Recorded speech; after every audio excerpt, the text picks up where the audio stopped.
Hello everyone, I am Arjun Abelia, and for today's video, I will be reporting the topic all about Republic Act number 10157. Republic Act number 10157 is an act institutionalizing the kindergarten education into the basic education system and appropriating funds therefore. What is really a Republic Act number 10157? It is also known as a Kindergarten Education Act, makes kindergarten the first stage of compulsory and mandatory formal education. DepEd views the institutionalizing of kindergarten as a key move in implementing the administration flagship to K-12 program, which extend the basic education cycle from 10 years to 12 years. Republic Act number 10157 has rules and regulations. Rule 1 General Provisions Section 1 Title This act shall be known as a Kindergarten Education Act. Section 2 Declaration of Policy in consonance with the Millennium Development Goals on Achieving Education for All or EFA, by the year 2015, it is hereby declared the policy of the state to provide equal opportunities for all children to avail of accessible, mandatory, and compulsory kindergarten education that effectively promotes physical, social, intellectual, emotional, and skill stimulations and values formation to sufficiently prepare them for formal elementary schooling.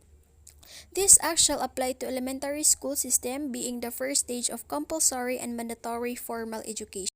Section 3 Definition of Terms. The term used in this act are defined as follows. A. DepEd shall refer to the Department of Education. B.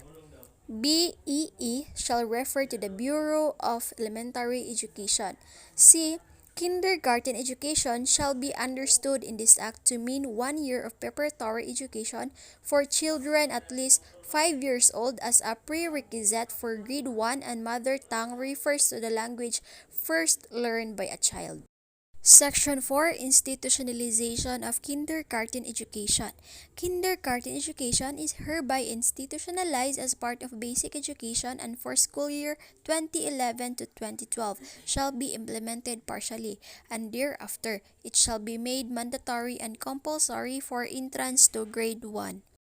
Section 5 Medium of Instruction.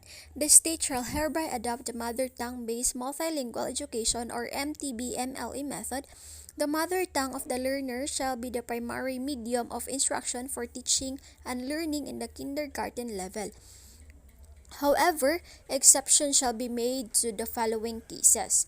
When the pupils in the kindergarten classroom have different mother tongues, or when some of them speak another mother tongue.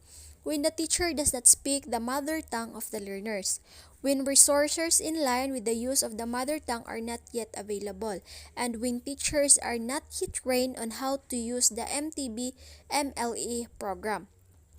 The DepEd, in coordination with the Commission on Filipino Language and in close collaboration with academic and research institutions concerned with education, shall formulate a mother tongue-based multilingual framework for teaching and learning.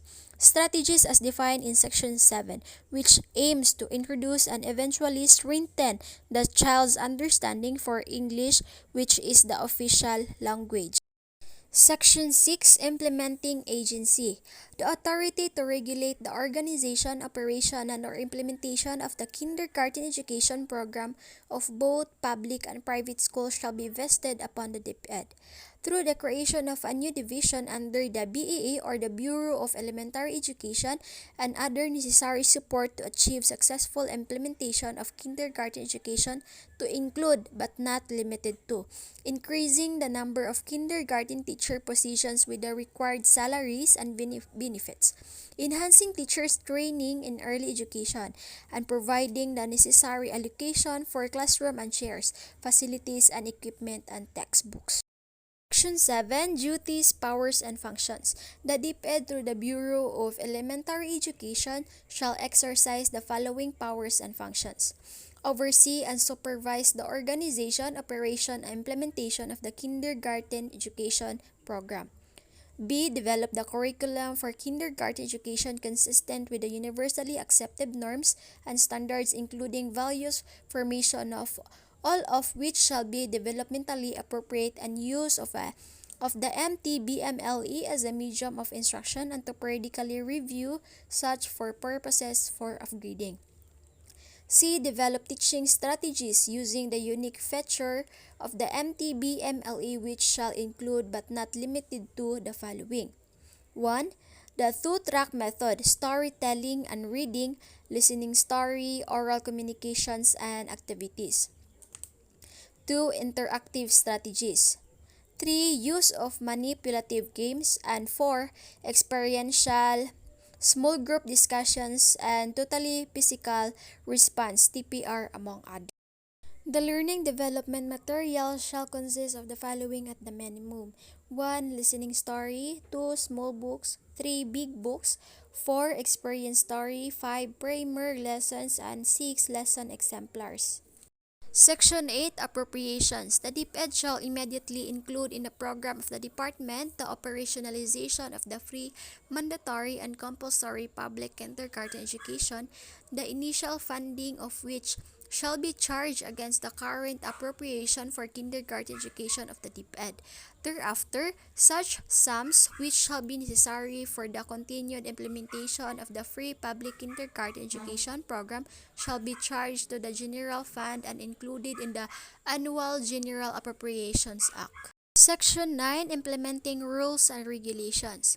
Within 90 days after the effectivity of this act, the DepEd, in consultation with the Department of Budget and Management, shall promulgate the rules and regulations needed for the implementation of this act. Section 10. Separability Clause. If any provision of this act is held invalid or unconstitutional, the same shall not affect the validity and effectivity of the other provisions hereof. Section 11. Repealing Clause. Pertinent provision of all other laws, decrees, executive orders, and rules and regulations contrary to or inconsistent with the provision of this act are hereby repealed or modified accordingly. Section 12. Effectivity Clause. This act shall take effect 15 days after its publication in the Official Gazette or in 2 newspapers of general circulation. Thank you for listening. God bless and stay safe.